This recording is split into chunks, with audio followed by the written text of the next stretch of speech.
Ready? Yeah. You gotta. Yeah. Got a what? What's your favorite Morrissey song? You want to start with that? Whatever, man. My like reflex answer is the world is full of crashing bores. But I just made I made a Morrissey playlist the other day Did you? for old Brittany Miller because she's a hater, and I was like, listen, Is she really? That's surprising, actually. But like, she's not, you know. And then I was like, listen to these, and you're good to go. Interesting. What do I got in here? I mean, yeah, it's just hits, man. He's got. I mean, there's something on every record. Yeah. You know. Speedway was the song where I was like, I'm a fan of this. Yeah, Speedway is that's my chest tattoo. Big Speedway guy. I know. Oh. Not everybody reads, man. You know. Everybody, yeah. Dude, Dear God, Please Help Me, the Ennio Morricone track that they did. Oh my God, beautiful.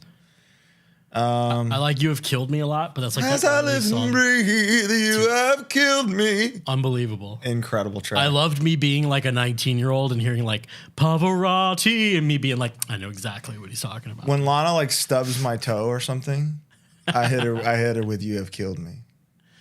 No point saying this again. All right. The last two tracks, the last song on what's the fucking record after Quarry? Years of Refusal. The last song on Years of Refusal, I'm Okay By Myself. And the last song on Quarry, the You Know I Couldn't Last. Those are way up there for me. I mean, yeah.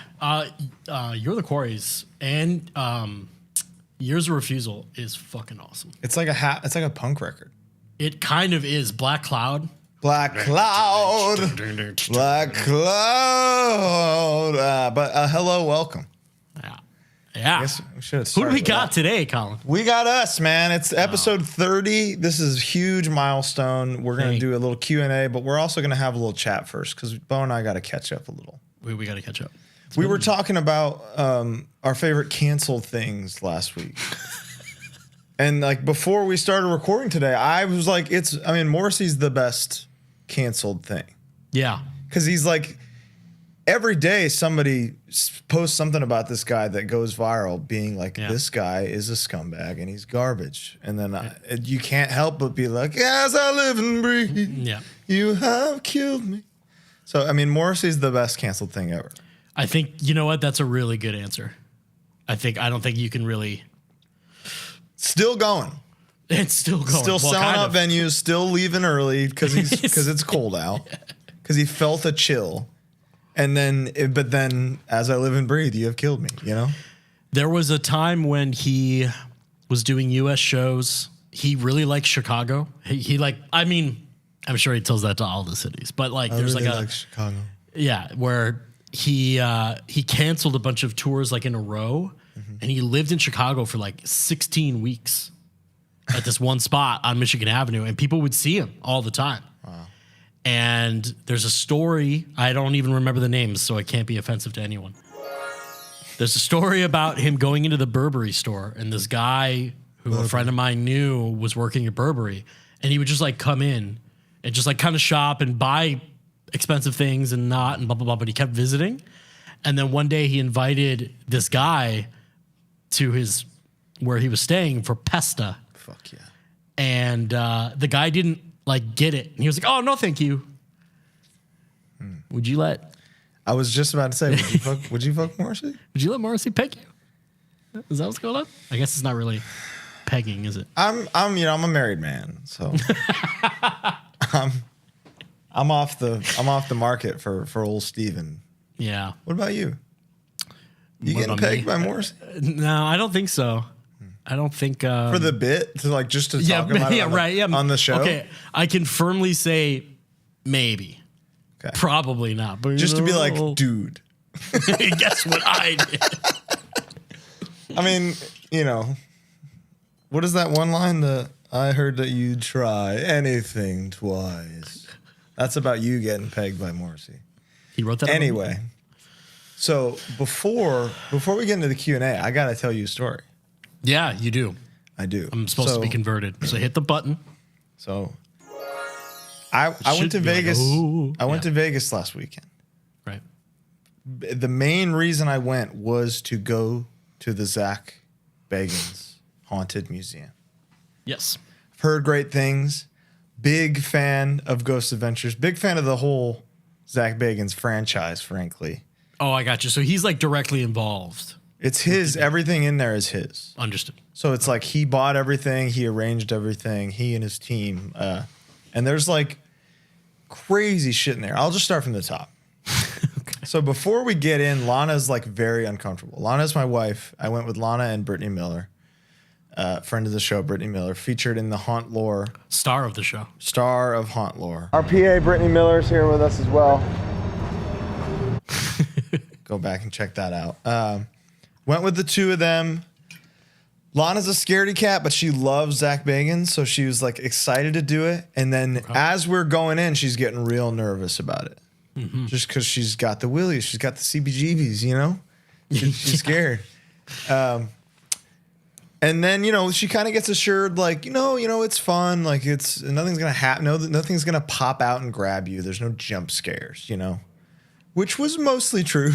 But when we enter, you get into this room with a bunch of just like memorabilia, you know? Yeah. It's just, and then it's kind of comforting. You're just like, oh, this is just some guy's stuff. I'm going to see some guy's stuff for 2.5 hours, basically. Okay. It flies by, I promise. The very first thing you do is go into this closet full of like haunted dolls, where it'll be like all of these every doll in this closet has been cited to have some sort of activity. Mm-hmm. And every like guest or every visitor of the museum, anybody that's reported seeing a doll do something has reported a different doll doing something, essentially. Mm. And Lana at this point is just like, okay, I'm here for fun. So she's the first one in. She's the first one to be like, I'll go. Dope. So I'm like, this is feels kind of fucked up. Your body feels like 20 pounds heavier the whole time you're in this house. I can't describe it any other way other than you feel like a stronger gravitational pull. Mm-hmm. Anyway, you do 2 or 3 more rooms, and at this point, I'm like, man, I feel weird. And Lana's the one who's like, I feel totally normal. Don't put that on me, is her words. Like, don't bring your bullshit over to me. And then we get to the Dr. Kevorkian room, which is 2 separate rooms. It's an office full of his like office supplies and stuff. Nice. And Dr. Kevorkian was, of course, very, very famously known as Dr. Death for having assisted in 200 plus like medical suicides. And remind me, did he do it only to willing patients, or did he also kill unwilling patients? Well, he did it to willing patients, but there are reports of some maybe in the last moments being like, wait, I don't want to do this. And those are I'm jumping ahead here. But those are the ones who, when communicated via like spirit box or something, they weren't ready. They spell out their names. Mm-hmm. Like it'll be like fucking. I forget. There's one that like said their last name on the spirit box, and then they looked it up, and they were like, "This is like one of the most famous ones that apparently didn't actually want to die or something." Mm. But in the office, you start out in there, and they play this little video for you saying that like some people feel uncomfortable during this next part, and then you go into the next room where the actual little VW van was where all these suicides happened. Oh, they happened in a van? Yeah. I assumed they happened in the hospital. No, it wasn't allowed to. He wasn't allowed to do it. So he's doing back alley assisted suicides, basically. Right, but it's not like he's shooting people in the head. He was injecting them. Yeah, he's injecting them. And they have it set up with a dummy showing you like where it was positioned and like how the vials were. And it's basically the same thing as like if you're on death row and you get the thing. I assumed he was just doing that in the hospital. Oh yeah, no. And was it like, was he riding a gray area, or was it like fully big time gray area? Big time gray area. Yeah, but like it wasn't like, was it illegal? Yes. So he would advertise in newspapers like kind of subtly. Wow. From what I understand from the tour. Yeah. But basically, when we get into the van room, Lana says, I feel like I'm going to pass out. And over the intercom, Zach starts narrating and says, many women specifically have noted that they feel like they're going to pass out in this room. And then Lana has to like leave. And they explain that like something about one of these fucking spirits or Dr. Kevorkian themselves like targeted women in some way. Mm-hmm. And when she has to leave, she's like blacking out. And like the staff from the museum are like, are you okay? Like, can we help get you somewhere? And she says that when she's talking to them, it sounds like a grenade is going off. It just went off. And like her ears are ringing and she can't hear what they're saying. Are you freaking out at this point? This happens. She's like, hey, I got to step out. And that's all I see. Oh, I see. So I don't see her for an hour because she steps out and you have to turn your phone off to be in there. Ooh, so as far as I know, they're taking care of her. Of course. I'm definitely like, where the fuck is what? You know? But I'm also like, this was really expensive. So so they bring you into this like room of serial killer memorabilia right after that. And that's when Lana's like, I got to get out of here. And so she's here. It sounds like a grenade went off. Right. They're trying to guide her out and help her. And she just keeps saying like, I don't know what's going on. Like she's just so disoriented. And she finally sits down and they explain to her like, hey, like this happens specifically with women in this room sometimes. Like you are not the first. And then they like play a video where like a couple other women have fainted in the room. And was Brittany fine? Brittany was fine, but they specifically targeted Lana here. I guess it's like one per tour or something gets fucking targeted. And one of them explained to her like, hey, like it's very possible that something latched onto you in that moment, and that's why you were blacking out and couldn't really tell what was going on. Yeah. Okay. And then, so she was outside for like an hour. And then Brittany and I went downstairs to the basement where like Jenna Jameson's family used to live in this house. Fuck yeah. And I guess her dad was part of some crazy occult shit. Okay. And there was like rituals and sacrifices done in the basement. And we go in that basement and there's like a pentagram painted on the ground. There's a spirit box on. Yeah. Just kind of gnarly stuff, but nothing that really scared me until Lana kind of told me that story. Because she's total skeptic. Yeah. 100%. And she's like, I don't know after what I just felt. So. That's it? Kind of. That's the story? I mean, kind of.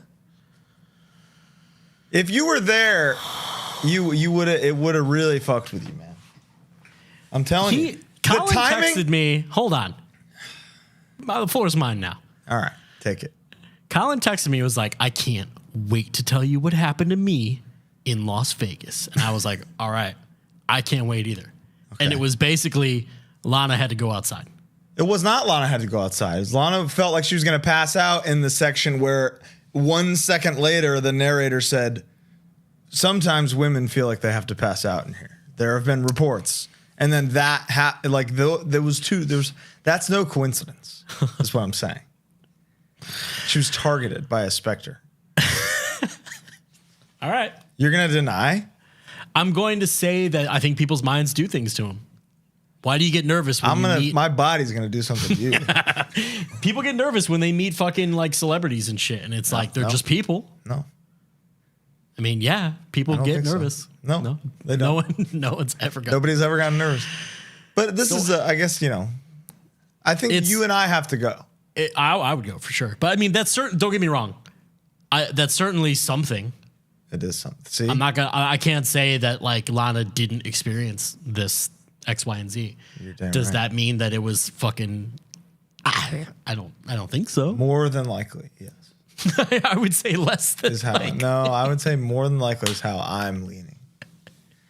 But Vegas was good otherwise? No, I lost thousands.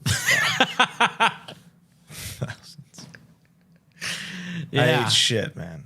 Yeah. Let me tell you. But I'm here now, and I got a podcast still. So Yeah, here he is. And this is episode 30, and it's a Q&A. I'm trying to think of what's been going on with me. What have you been doing? Boy, a whole lot of nothing. Sleeping. I got that cleaning service. She did a great job. So that happened, and it was good?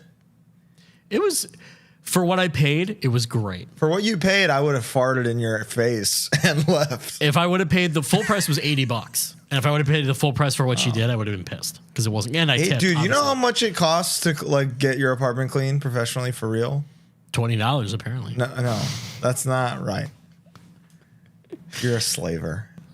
Dude, they paid her. Lincoln It's is just a rolling in voucher his to get you grave. into the program. That's all. I don't think it is. She didn't get paid at all. I'm still sick. I'm still talking like I got a ball in my what throat. the fuck is your problem, dude? Dude, this thing happens too where anytime I'm eating, food will like kind of go up into my nose. Because like something back there is so swollen that I can't swallow properly. Like I don't know what's going on. It's been 2 months. It's been kind of crazy. So that's cool. I'm sick of it, frankly. I know. I'm so sick of it. You take care of yourself, all right? You drink some water. That's all I do is drink fucking. That's all I got. All right, stop drinking water then. You think that's the problem? It's poisoned. What kind of water are you drinking? Gatorade water, like sugar-free Gatorade. Yeah, but water. where's the water from? Filtered from I have a Brita. Maybe change the filter. I have actually since I was sick. Okay. I even got the like deluxe ones that filter out lead because God knows. Yeah. Lord knows what this building's got. My building got bought, so I'm gonna probably have to move out soon. Yeah, R.I.P. this. You want to Yeah. come to move in my spare bedroom or? Yeah, maybe I should, huh? Nope. Just me, 2 cats, like 7 guitars. Come on, brother. Not a chance. Yeah, so I got to figure that out probably by the end of the winter. That's cool. Dude, that's brutal. How many times have we talked about on this show being like, man, my setup is unbelievable. I'm never leaving this place. Yeah. And then one day I literally woke up to like, hey, just so you know, building got purchased. Here's the info of how to pay rent. I think with your whole black mold thing, you should be looking into some The thing options. that really sucks is if Mr. Brother, I've never told the story of Mr. Brother on the show. Okay. This is one of my favorite stories ever. Okay. My landlord, my former landlord, who I had been renting for 10 years in March. Okay. Or would have been 10 years in March. Didn't know my name in like year 5. And he called Which is me like, did he lease the unit to you? directly to me. Like your name is on every document. Every check I give him. For 5 years. He That's sees 70 Bo checks. and he goes, brother. So he is a Pakistani man. He's a practicing Muslim. So he calls out of respect people brother, whatever. There was a guy who used to do maintenance and you would call him Brother Asamand. His name was Asamand. But then also he knows he's like in a Western country. Out of respect here, we say Mr. Right? It's kind of like, hello, Mr. Young, whatever. So he called one day and he left me a voicemail and he said, hello, Mr. Brother, this is landlord. and ever since it was just like, wow, Mr. Brother is like so awesome. Was Mr. Brother a one-time call out? He has called me brother and he's called me Mr. Bo. I don't know if Mr. Brother was ever used before, but I have it I have it. But it was one time. It was one time, Okay. but like recorded. And I like couldn't believe it. Wow. Yeah, Mr. Brother is very funny. He called Casey, lived here for, 7-8 years, called her Kelsey. And then Kitten. And then one time he came in and was like looking around and he was like, she looks pretty today. I don't know why. Like in front of her. This man's a menace. So Holy he's gone. fuck. That's cool. Yeah. But what he could have done was he could have had me sign a year lease to protect me for a year at my current rent. Just No, you're getting that 200% increase soon, brother. But what were we talking about before that? ghosts and bullshit. Ghosts and bullshit. Being sick, mold. oh yeah, you getting kicked out essentially is what's happening. Yeah, I'm getting kicked out for so sure. before you get evicted, we got to get this Q&A going. Should we do Twitter or do you want to do Let's do Twitter first? You know, we left this up to you guys, and you delivered a little too hard. I'll be honest with you. Hey, whoa, Here little Bo's spinning. Whoa! Oh, very nice. Wouldn't it be embarrassing if there was something really embarrassing on this?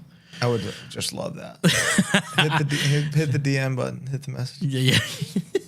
Type P. Type P. Do it again. All right. What are your favorite non-heavy bands? What's the softest thing you like? Me?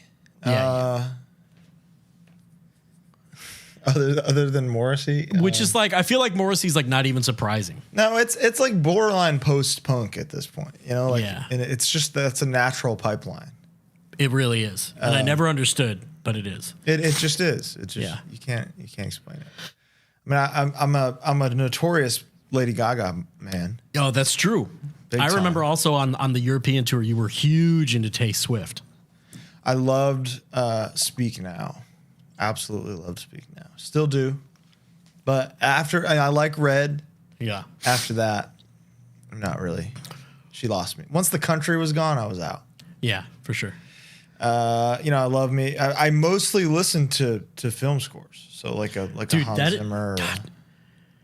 Earlier today, I'm playing New World. It's just a game. They had fresh start servers. You're still playing that? Well, they had fresh start servers, so I like started over to kind of get myself back into it, and I'm just like fully upset. The game is so fucking good. That's how I feel about Vampire Survivor right now, dude. You're loving it? That game rocks, huh?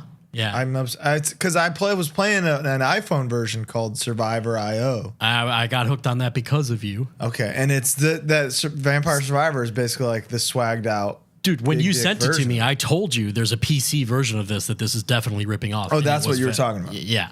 Okay, and goddamn, it's a mess. It's great. It's great. Yeah. And the New World is very frontiersy, and I was reminded of the fucking Last of the Mohicans. One of the greatest of all time.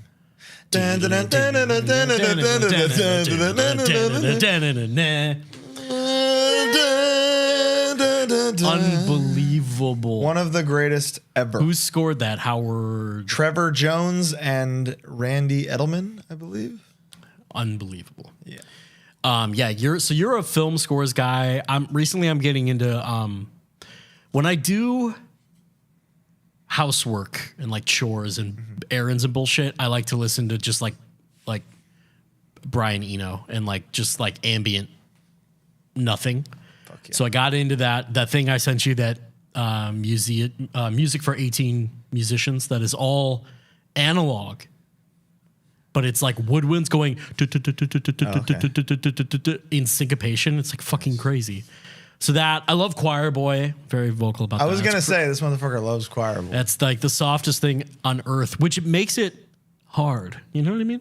I get that. I'm a big fan of Choir Boy. But I love Bjork. We don't have time to spend this much time on every question, I'll tell you what. Well, what fast food mascot do you think would pit the hardest? My money is on Ronald. My sleeper pick is the Noid, but I can picture Jack in the Box windmill with reckless Jack in the Box for sure. I mean, Hamburglar is like fucking. He's an everybody gets hurt. Head, over Grimace, dude. No, you know what? Grimace is at the side of the pit doing. Yeah, Grimace is doing the fat guy two-step. Yeah, you're right. And Hamburglar is straight up spin kicking his ass off. Why doesn't Taco Bell have a mascot? They had a Chihuahua. They had the Chihuahua, yeah, but I guess mascots aren't even. And then they figured out, this is racist. This is super racist, yeah. What about the Burger King Kids Club? Dude, the Burger King was a thing for a while. Yeah, the Burger King would beat. I'll tell you who Mosh's heart is: the Whopper Jr., Jan Lashley. The Whopper Jr. from the Burger King commercials briefly was. Really? This is breaking news. This is actual hard lore. Yeah. The Whopper Jr. from the Burger King commercials was the guy that drove the motorcycle into Sound and Fury and got it shut down. He's been in several things, like on the internet, where I've been like, wait, is that Jan? It's Jan. Like some MacBook thing where they like destroy it. He was like a successful commercial actor for a while. Yeah, I saw that. I've seen that before. Yeah. He's the man. We love Jan. Shout out Jan. This is a great one. Okay. Favorite video game? Okay. Or games, it's pluralized. And what's your Elden Ring build? I feel like I kind of reorganized my top 5 a lot. That's how it should be. Yeah. I mean, recently, God of War 2018 is like so far above. Have you started Ragnarok? I've started Ragnarok. For the first 5 hours or so, I was thinking like, this is kind of more of the same, which is fine because it was a masterpiece. And then they hit you with a moment like 5 hours in that you go, okay, they're doing something here. That's all I'm at. That's where I am though. So don't spoil anything if you're listening. Persona 5 Royal is way up there. Metal Gear Solid 3, probably. What's cool about us is we like Bloodborne? very different video games. Yeah. Like you and I have a pretty well-rounded sphere of video games. One thing we don't like is sports games, which is fucking dope. I love a wrestling game. Wrestling, I can't wait for the AEW game. That's gonna be great. But I'm like a big, I love to gather and level up skills. And that's why I like New World. It's so tedious. I like that stuff too. Other than one very famous thing, which I think is going to come up later. So we'll talk about it. My Elden Ring build, I'm a spell sword, brother. I like this. I like to hack and slash, and I like to become the moon and fly into you and fucking blast your ass. You know? I'm a big, classics like World of Warcraft, Diablo 2 and 3. Played a game called Asheron's Call for anybody who's out there who remembers that game. That's a 90s MMO. Thank you. Good for you. What is the worst mosh injury you have experienced or witnessed? I feel like I've witnessed like arms out of sockets and shit. Yeah, I've witnessed several broken legs. Yeah. Like bone. One time in Iowa, Harm's Way and Convicted played a show, and a dude was going off during another band and broke his, spiral fractured his leg. Like, you could see it. It was fucking insane. Wow. And as they were taking him out, and I'm not even joking, he said, "Oh man, I'm never going to get to see Convicted." He was right. He was right. Yeah, probably. He's probably very correct. That's not many people saw him. Very sad for that man. I've been heavily concussed, but I don't think I've ever been knocked out cold. But I've been concussed to the point of not knowing where I am for sure. I've never been concussed that I knew of. Good for you, man. That I knew of. Okay. Well, it's coming. Whenever I see you next. Yeah. How that's gonna play into so many of the questions. As Edgeman, what is your favorite excessive force? I mean, I only know the one. Yeah, same. That's I forget who said it. It may have been Martine. He was like, everybody really only knows that one. Martine loves he's like my excessive force friend for sure. Yeah, yeah. So it's just the one weak motherfucker. Frank Grimes or Grimy or Hank Scorpio. Hank Scorpio. All the way. Yeah. Grimes was great. I love when he goes and he's like, "Good Lord, Simpsons, this is a palace." Yeah, the Frank Grimes meta bit is really just very sad. You know? It is. Yeah. Hank Scorpio is a Chad king. Get the hell out of here. Just a genius. Just unbelievable. Is that a Conan? That has to be a Conan. I think it is, actually. It's Conan era for sure, but I don't know if it's a Conan written. I went to Benihana with my mom the other night. So when you guys hear this, yesterday will have been my birthday.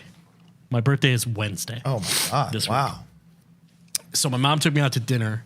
We went to Benihana. When I was a kid, we used to always go to hibachi place. I loved them, so it's kind of like a nice tradition to go to Benihana.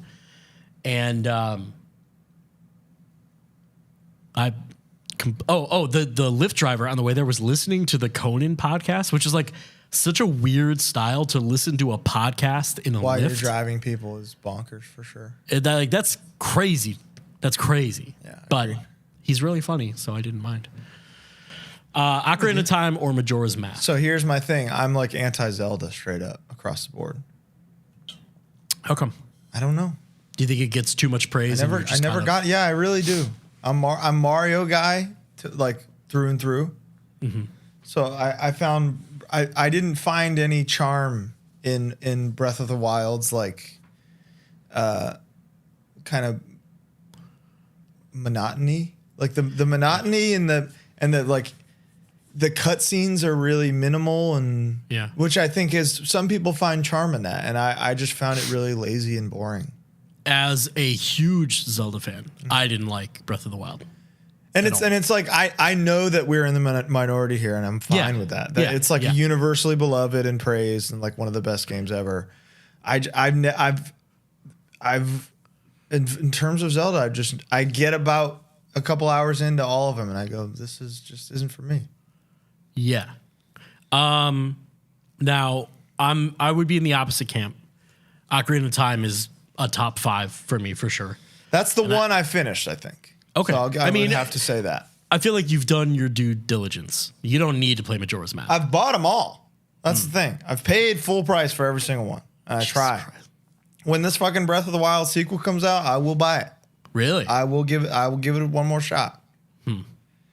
I just specifically remember right in the beginning, I think I've told this story before, but in the Deku tree, you have to burn a spider web to get through it. Okay. It's like, you're still Kid Link. It's like the first dungeon.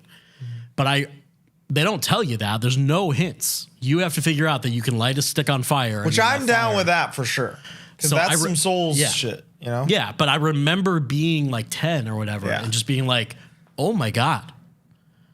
And it's like, rated E for everyone. And I had to do that. I had to burn that, which like now is so mundane, but at the time, games were not like that. That's some revolutionary shit for sure. Of just being like, hey, go figure this out. Yeah. In an adventure style game is very cool.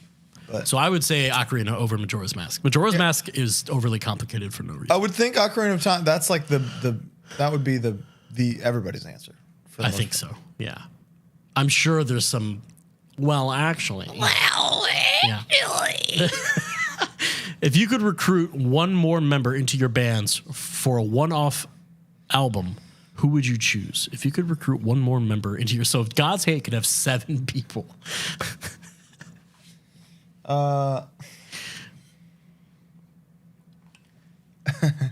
This is a...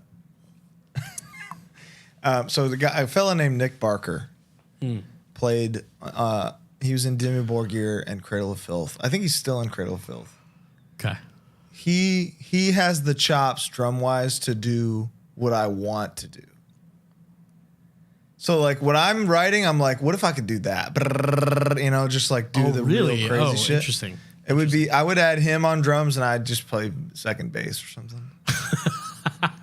Because that way there's no restrictions to, like, anything that I'm writing. You could be a second vocalist, and it would actually work. You already kind of are, you know? Yeah, that's true.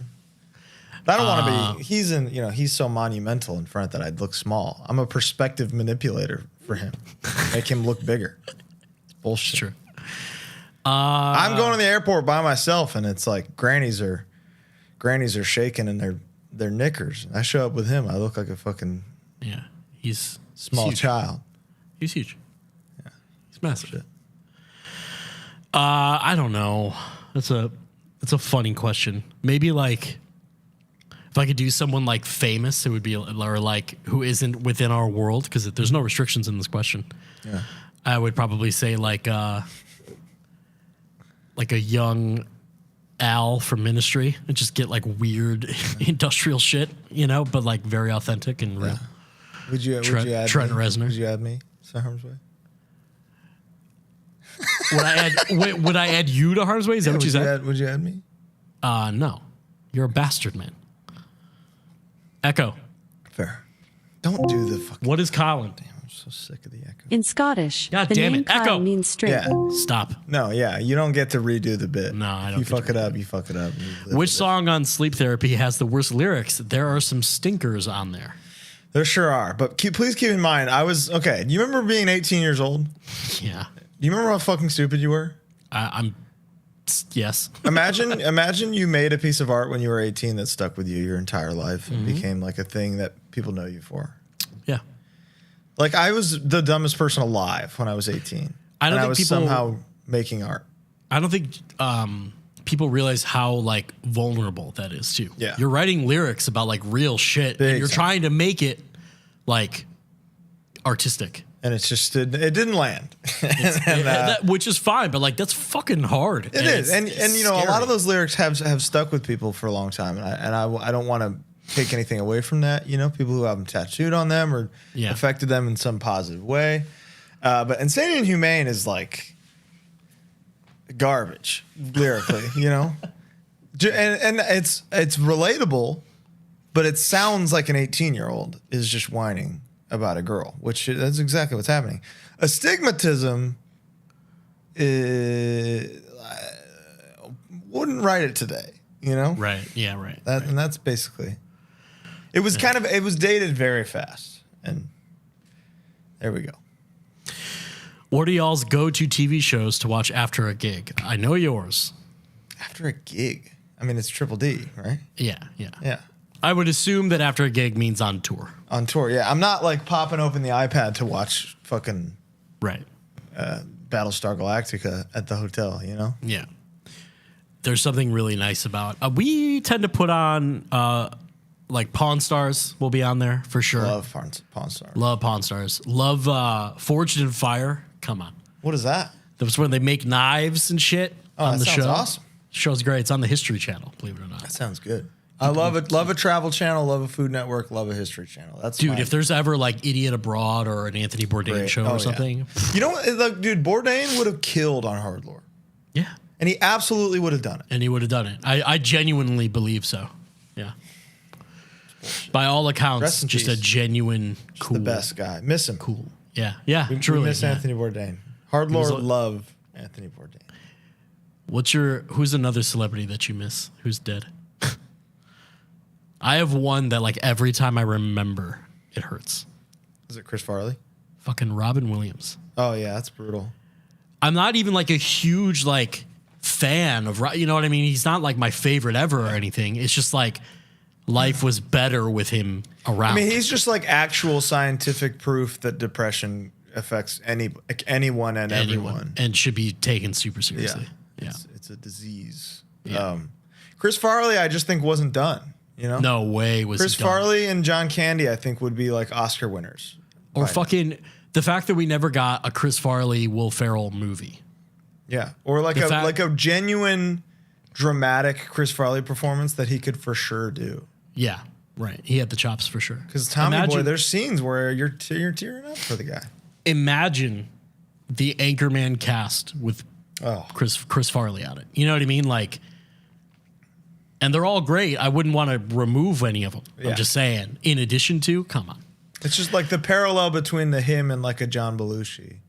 Yes, exactly. Like even just getting to see them do something together would have been amazing. You know who's hated is fucking Chevy Chase. You know about all that shit? Oh yeah. Hated. Christopher Columbus just like didn't. You good? Christopher or Chris Columbus? Is it not Christopher Columbus, the director? Chris Columbus is his name. Well, I know, but Christopher would be the explorer. That's why he's. But my question is, do you know what Chris is short for? I want you to take a gun, aim it at your fucking head. And what are some of yours guys' Wait, albums? hold on. Wait, yeah, Chevy Chase is a total piece of shit. Sorry, I thought my dogs were freaking out. But yeah, he got in like a fight with Bill Murray just because. Like actual, like an actual fist fight. Yeah, he's and garbage. like Richard Pryor didn't fuck with him. And I'm a big Community guy. Right, and he was hated on that show too. He was like a terrorist, but he told Donald Glover. Fucking racist. Donald Glover, he told him that like you're not funny or something. Which is just like so provably untrue. Of course it's not true. Dan Harmon talked about how in Community they would kind of stop writing punchlines for Donald Glover and just say like, and then Donald will say something funny. And then he did. And that was like that was like the big laugh of each scene. Unbelievable. Was them just saying like, and then he'll do something. What are some of yours guys' albums of 2022? What are your favorite carbs? Wow. Okay, we got to pause there. Holy cow. Favorite albums of 2022? Goodness. What came out this year? Well, yeah, what came out this year? Let's see. I really like the Absinthe Father record. I mean, keep going. I think she wrote all that stuff by herself, and it's very impressive. Shit rocks. What else fucking came out this year? I'm in my recently added looking. Shit. Yeah, that's what I'm looking at too. I'm really bad at listening to new music. I'll be honest. I'm just like not good at paying attention. I'm not good at keeping up. Oh, I mean, I love the Gridiron record, obviously. That came out this year? Yeah. Okay. The Batman soundtrack. 40 Watt Sun, Perfect Light. Jesus, that came out 2 years ago. I was like, oh, I like the Choir Boy record. It came out 2022 or 2020. Taylor's Zeus. Yeah, EP. Zeus is awesome. Yeah, Sure. that thing is great. There's a lot of good stuff. Dead Body's great. Hey, thanks, man. I'm not allowed to say that. You know. Yeah, I got you. Hey, it's tough, man. Now, more importantly, what are your favorite carbs? Okay. One thing I like about you is we have almost an identical palate. Yeah. With the exception of sauces. That's really it. That's our only. I mean, what's better than a French fry? Now, let me ask. Pizza, maybe? Yeah, I was going to say pizza. I was literally going to say it's pizza, but like I could probably eat a thing with fries once a day. Right. I mean, there is nothing better than the walk or the drive home from McDonald's and just grabbing a little sneaky fry out of there. Nothing better. Nothing better. Oh my god, dude, I went to McDonald's yesterday. Yeah. The freshest fry I ever had. When that happens, I want to turn around and just thank you just be like, so much. You've done it again. I'm not into the whole gimmick of like I tried the like unsalted fry thing so that they have to be dropped fresh. But I don't want to bug them. No. I'll get what I get. You know? I did a TikTok recently where it gives you random fast food and you have to list them in order as they come in. So you can't rearrange, right? The first one was McDonald's. Wow. So of course I put it at number one. Yeah. And I got a lot of flack for it. Suck my ass. Yeah, people just don't. How old are you? How old are you turning this year? 35. 35. Which is crazy because I realized that one of my cats is like 2, 3. So if he lives to be about 18, I'll have him when I'm 50. And like that really. That's funny because your TikTok makes me feel like you are 50 now. I'm literally going to delete my account live on the show. I say that lovingly and respectfully yeah. No, for sure. That's as one of your best friends. Yep. As a man who loves you. Real quick, let me delete this. Don't delete it. Keep it up so that after they watch this, they can go scroll it. Everybody check out Bo's TikTok. Tell me how old you are think he is. Bastard, man. Echo. Why? What is Colin? Colin is a bastard man. Thank a you. real low-down son of a... Thank you. That's good. I get my just deserve when it's deserved. Unbelievable. You know? And it's like, Bo, I love you, you know? You're my special boy. You're my number one boy. What about it makes me seem old?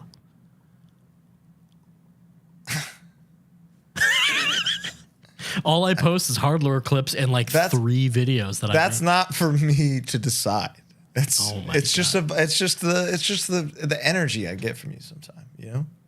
Unbelievable. You know what the worst thing is? What? You are not the first person to say that about my TikTok. So I just like you just really affirmed an opinion. I just redug a fresh hole in the ground. Bleeding out right now. Okay. I'm really sorry. What are your favorite if you had to get someone hooked on your bands, what one song do you play them? Dude, it's been 44 minutes. We've done like 8 of 300 questions. Yeah. Well. What fucking song, man? So, this is kind of a weird thing to answer for your own band, you know? I would say Become a Machine for Harm's Way. Pretty easy. Okay.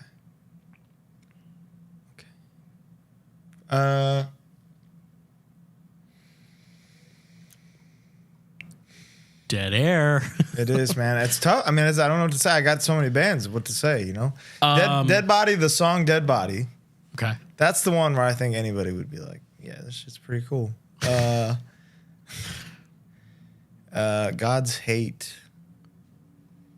What do you, I don't know. Finish the job. Let's finish the job. Okay, I guess it's Finish the Job. It's funny. There's like 3 riffs in Finish the Job. It's the best.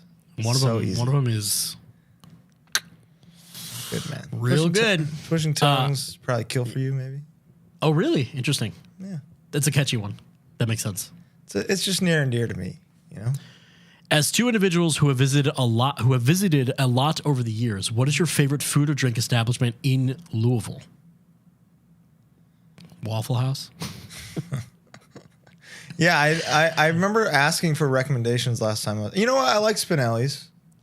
Really? I like playing there and then, you know, having a little slice, you know? It's like Casey delivered there for a long time. She was a delivery person for Spinelli's. And it's like notorious for being just like terrible pizza. So It's not like, it's the vibe, you know? yeah, true. It's also the only place I know there. There's a place called Joella's Chicken that is really good. I like that. Last time I was there, I was asking Brian Garris, hey, man, where do I eat? I'm in your hood. He's like Texas Roadhouse. And he's Jets. like, fucking a chicken plate. Hey, you know, my mom makes chicken. It's really good. Like, okay. It's really good.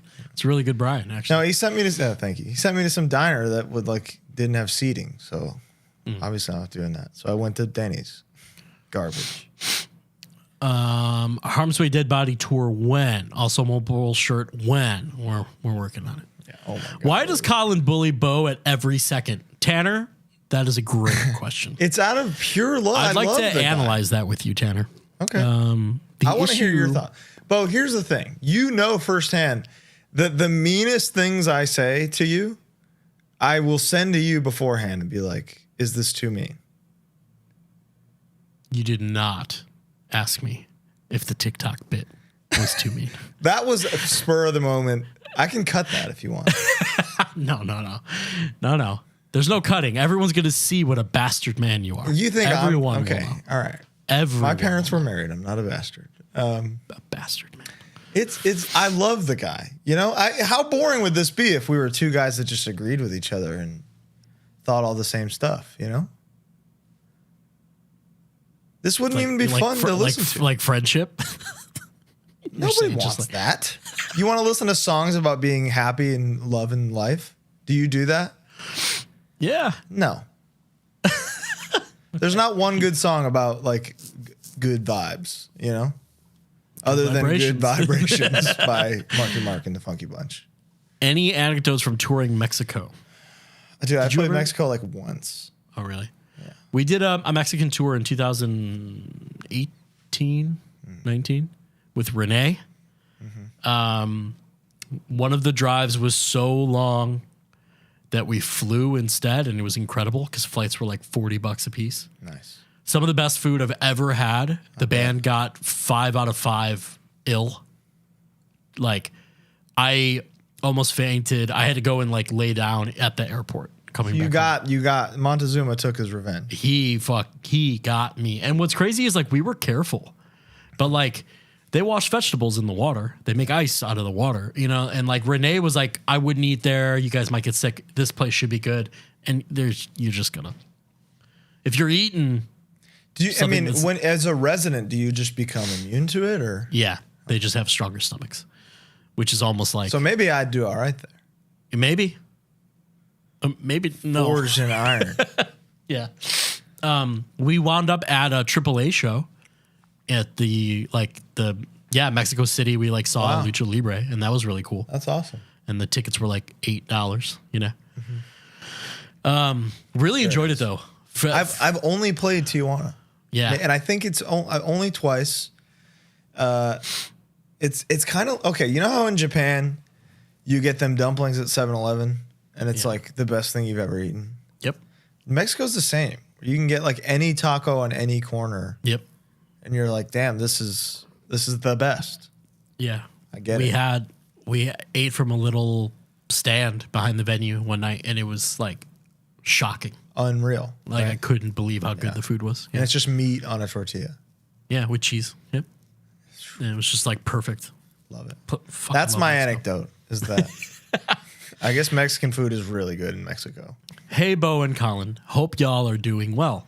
What is y'all each other's favorite moment that solidified y'all's friendship together, and was it mostly through hardcore? What if this person's from like Connecticut? Yeah, right. And like not the South. I mean, I feel like that European tour is where we were. That's like, what did it. This is inseparable. Yeah. And like it's with every person too. What's funny is like we went through something. We really experienced trauma. We did, but you and I we were kind of kindred spirits from moment one. You know, Yeah. I felt something in you, like a much older version of myself. Oh my God.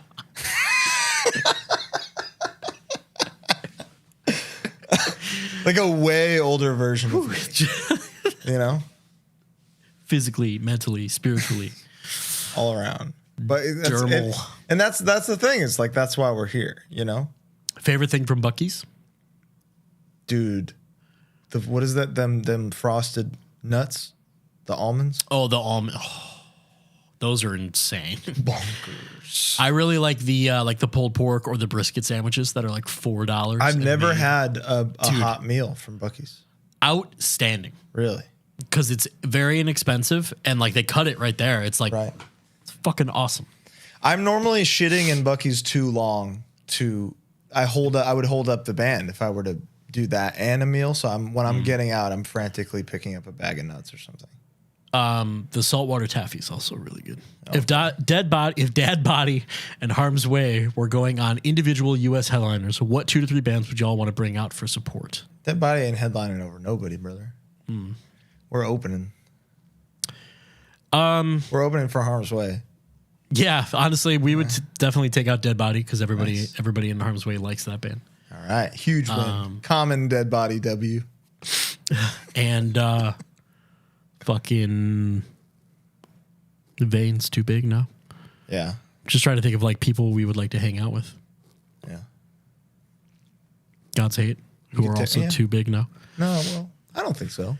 Well, show wise, nobody wants to follow God's Hate, brother. Is that what it is? Yeah. Oh yeah. That's a nice thing to say.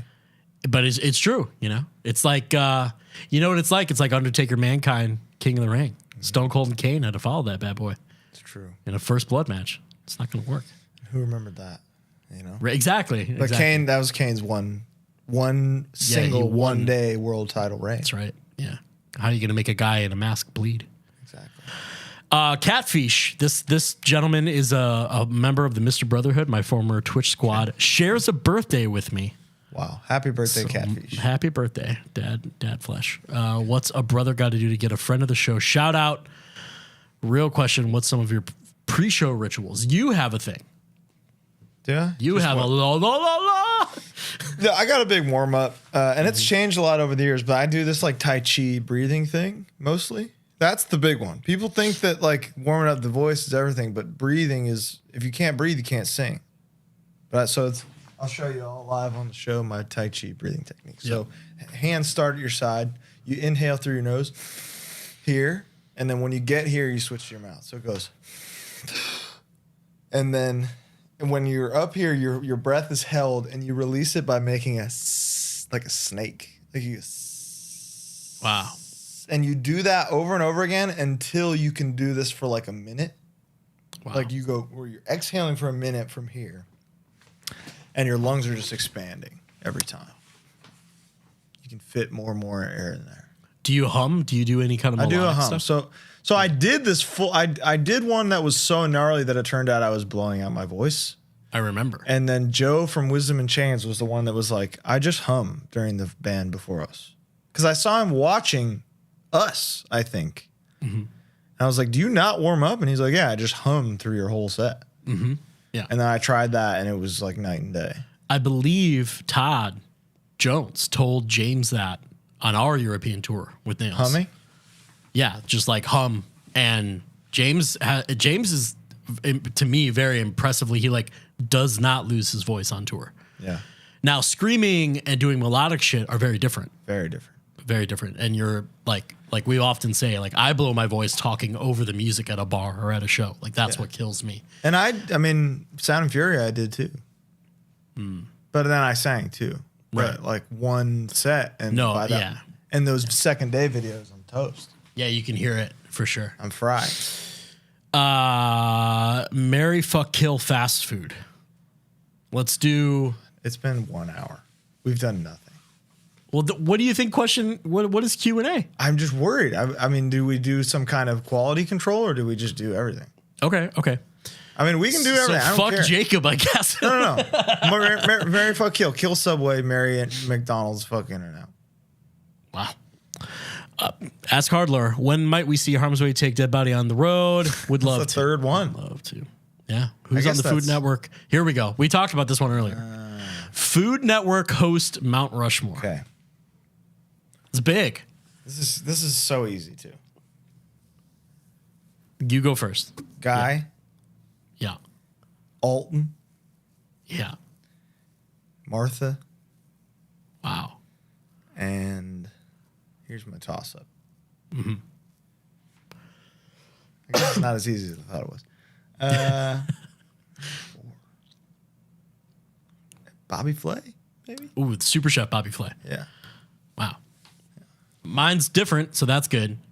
It's going to be Alton, though. He's on there for sure. Alton's goated. Gonna have Bobby. He's the mayor. What are you gonna do? Yeah. You know, if it hair lips, the governor. That's right. I would have. I'm a big Chopped guy. I love chops. So it's gonna be Amanda Freitag because I think she's great. And then number one, Chris Santos for the Santos number one. Dude, I gotta put a young blood in there. Wow. He's an actual metalhead. Did he came and saw Harm's Way play at fucking St. Vitus. Did he ever respond to you? No. He's a busy man. Chris Santos number two. They are filming. Oh, okay. So like they legitimately busy. I get it. Yeah. What's the best venue you guys played and attended? The best venue. They're all going to be in Europe. There are some European venues that are like, we're playing here?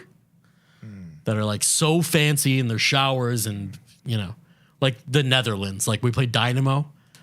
It's like are we talking quality of like amenities? Or are we talking like, oh, we're playing here, it's going to be sick? Yeah. Because if so, then it's Gilman. That's very true. If it's we're playing amenities. Here, it's going to be sick, it's Gilman. Worst amenities, but the show is so good that you're shooting in the hoop while you're setting a merge, you know? Yeah. Amenities? On the Ghostmane tour, we played some like real deal, like nice theaters and shit. Or like Cannibal, we played like in Vermont. We played like some super fucking nice venue that like every band had a huge green, you know, just like pro shit. That's when it's so awesome when you get that. When there's like vegetable and meat trays that aren't even part of catering. They're just like there. That's when your rider is there. That's when it's like, yo. Yeah. That feels great. So never happens. Yeah, it'll be stuff like that for sure. But honestly, as much as we shit on Europe and, you know, obviously. Oh, their venues are unbelievable. Some of the venues are so fancy and nice. The Budapest one is one where I'm feeling, what is that fucking called? I have no idea. Arena Wien would be so sick if the shows were good. Yeah. Yeah. But Budapest, I'm so sorry that I'm blanking on the name, but like, and when I roll up to there, I feel like a king. Yeah, an actual king.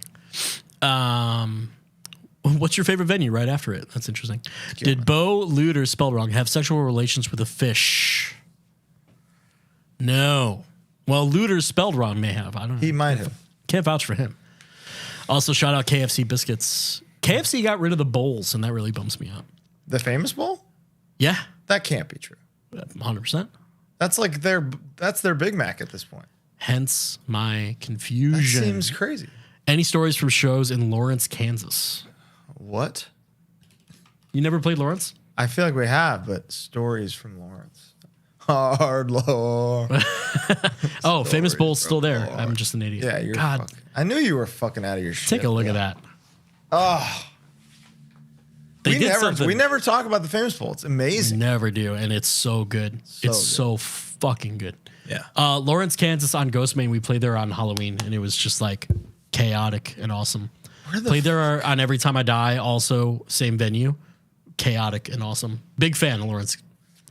Big fan. I'm gonna Google Twitching Tongues, Lawrence, Kansas. On the Ghost Maid tour, it was Halloween, and so all the kids were like out around this town trick or treating.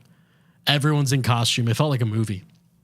There's like a toy store across the street from the venue, and the dude was dressed like David Pumpkins. I bought a Misfits figurine. It was just good memory. Okay, we played there with Code Orange and Vane, I guess.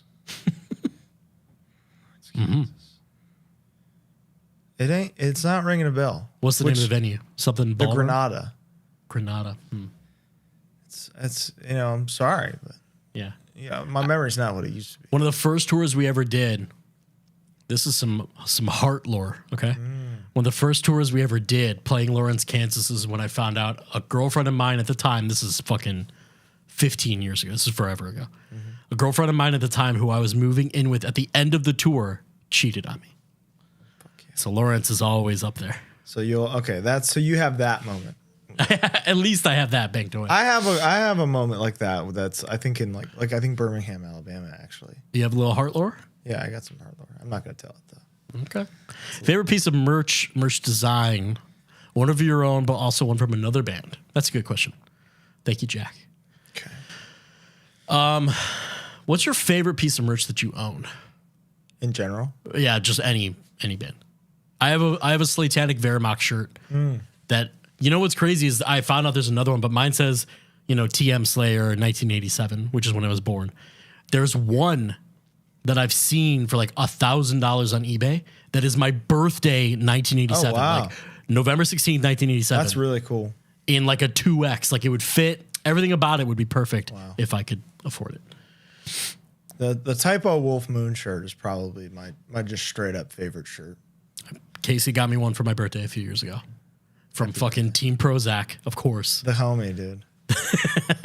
He must have worked for...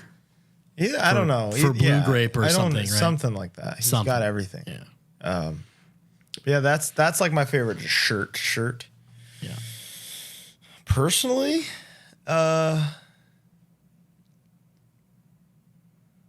Trying to think. The God Save Be the like Life is Hard, Be Harder shirt for me felt like an achievement, just like kind of working our way through that one until it was what it was. It's a perfect shirt. Thanks, man. And then it sold really well, and that's what's better than that. Literally, you're metrically proving that it's a good design. Yeah. Pretty much. I also really like the Let God Sort 'Em Out shirt. Yeah, that's a good one. Let God Sort 'Em Out. Alec Faber OG. Amazing shirt. My only beef with the Life is Hard, Be Harder shirt is printed out. You know how there's like two kinds of black comfort colors? One stays and then one fades. So I have two of them. I have a one that I cut the sleeves off and one that I kept, and one is the other. Yeah. So I have like a provable difference. There is a 100% difference. Yeah, those bastards. Big time. For Harm's Way, I really like. We really it's a very. I don't want to say like standard design or anything, but we've done it so many times. But just the Harm's Way, Shy Ill, or Post-Human arch design, the Rise and Fall Ghent Bell thing is just they know that you were just like, hey yeah, guys, we told this is ours now. We asked them. That's like it's yours now. That's the thing though. And like you'll see it anywhere. You Johnny cashed him. That's your hurt. Do you know the Lars Ulrich That's Mine Now story? No. Okay. I may be getting parts of this wrong, but I believe it was Baroness opened for Metallica or toured with Metallica or something. And they would do a thing where they would put water on the drums and with lights and they hit it during certain parts and it would like, psh, and it would look cool. And one night Metallica's playing and I guess their side stage, I think it's Baroness. I could be wrong. It doesn't matter. A band who is like opening for Metallica. Lars is like, they're playing and he's like looking side stage and like, seeing the drummer and he like tells his drum tech like, hey, put some water on my toms, and they like do the gimmick and like on the cymbals or whatever he like does it, and then like after that song runs over to the band and goes, That's mine now. And then runs back. Wow. Just continues on with it. But like, just being a little stinker. You know what I mean? Like, I don't think no one gives a shit. But like, that's mine now is always, that's always funny to me. That's good stuff. I feel that a lot when I'm listening to music. Oh, that's a good riff. That's mine now. It's my favorite riff I've ever written. It's a shame that's got stolen from you just now. Twitching Tongues God Say Dead Body Tour when? No. Colin would simply die. I couldn't vocally do that. No way. Dave asked, who is y'all's go-to character in Mario Kart? Which is Yoshi. a great question. Yoshi. I know you're going to call me a piece of shit. Wario? Mario. Oh, a very balanced. That's why I like him. He's Here's my heavy thing. enough, fast enough. Here's my thing, Bo. What? I'm undefeated at Mario Kart. Other than one person. Who's the one? Martine Stewart. Martine. Yeah, that's what I thought. I would not even challenge. I love Mario Kart. Love it. I can fucking drift, and get the drift boost. I'm good. I'm there, but I wouldn't challenge. I'm not confident enough. There is not, other than Martine, like of my peers. Never mind. What? No, you can't fucking touch me. Okay? You can't catch me. That's the thing. What's your guys' Sonic order? Does it not, or does it just not include upgrade? Yeah, Route 44 sizes, or is HardLore not a fan? HardLore is not a fan of Sonic. HardLore don't rock with Sonic. That's gonna be. I would only choose it over Subway. Yes. Bottom of the barrel, and even then, I'm getting like cheesecake bites. Like, I'm getting mozzarella sticks and and like curly fries and a big like apple slushy. Yeah, exactly. I'm not getting a burger. A meal. Who would you cast for the Alan Parsons project of hardcore? Which producer, songwriter, and what musicians to work both in the studio and on tour? That's interesting. You would be a producer, I would choose. Genuinely. What is the Alan Parsons project? Like a big, like a super group kind of deal. You pick me? I would pick you as a producer for sure. Genuinely, I think you're a person who can like hear a thing and go, this is good, do it this way. This would be better. That's like my number one expertise in this life, I would say. Yeah. Is hearing a thing and go, it would really work. I think, this isn't even tooting my band's own horn. Nick can write at a level. He can produce ideas at a level that I genuinely don't understand. Like, this part doesn't even, this part that goes this way, we're not really feeling. Okay, how about this totally different thing? Like, I just don't, it's amazing. It's amazing to me. So Nick would be involved in my Alan Parsons project for sure. Musicians, if it's hardcore, doesn't even fucking matter, brother. Does it? Do it. But yeah, I'd pick you. You'd be in there. Thanks, man. You could maybe rhythm guitar, Bass, I can play. I if bet there's you one thing rock I could bass. do. I don't like playing bass. I played bass for You Casey don't 'cause like playing bass? He had COVID when we did the Stick to Your Guns Yeah, I was there. shows. Yeah, and I played bass and I did not like it at all. If I can't chug, hands built for chugging. Dude, Pete chugged. Pete palm muting a bass, one of the dopest fucking things ever. Favorite guitars you toured with? I wonder if that's guitars or guitarists. Fan or not, another Mr. Brother. I love my Ibanez Les Paul. Did you tour with your steel guitar? Steel guitar. Yeah, that's the only one I ever did anything with. Yeah, that makes sense. My one of one steel guitar. What's the best, worst piece of merch from your friends' bands? That's a very funny or your friends' question. bands. Yeah. I could definitely say that there's some Weekend Nachos merch that is fucking insane. I mean, they all every Weekend Nachos shirt says Weekend Nachos on it. So it's like the one they did with like actual nachos on it. Yeah. Was incredible. Do you know that there's a 5-inch that's a nacho? It's a nacho, yeah. That's incredible. It's incredible. That's amazing. There's a Twitching Tongue. I mean, I've brought this up many times. There's a Twitching Tongue shirt where the back says "Eyes Adjust" in the Angry Birds font. That's right. Like the font that is like only known as being from Angry Birds, and this one Eyes Adjust shirt, and it's the worst shit ever. Have you all ever been to Cookout? Of course. Yeah. If so, what is your complete tray milkshake drink order? We have talked about that, but the only thing I can never remember is Alex corn dog order. That's the only, okay, yeah. I haven't been enough to give a good opinion on. I go double burger, corn dog, fries for the first tray. Second tray, I go double burger, corn dog, fries. I think there's like a caramel shake that I really like. I genuinely think we've only been as a band one time, so it's just not enough. Oh, I love it. The aggregate is not strong enough. Sure, yeah. Tell us a time you got punished versus times where you were the punisher. That's a great question. You ever punished somebody? 100%. Dude. I won't say, like, I don't want to embarrass anybody, but one time when I was getting food with Brody, people were walking by that I wanted to, like wrestlers were walking by as we were waiting, that I wanted to talk to so bad. But what do you even say? That's the thing. Well, that's why I just didn't. Yeah. It's there's a lot of times where you're mingling with Lemmy at a fest or something. Right, yeah, we've talked about that. And it's like, how do I...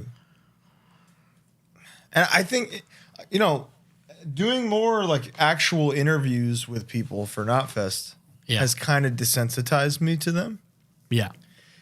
And when I'm talking to people, I think I can feel that they think I'm like a jobber punisher until like halfway through the conversation. Yes. There's a moment where you can visually see it click. I also think that like I would never this is me personally. I don't mind if somebody comes up and is like, "Hey, I like the podcast. Hey, I really like your band." It's amazing. Or like better yet, my favorite thing is like, "What pedals are you using?"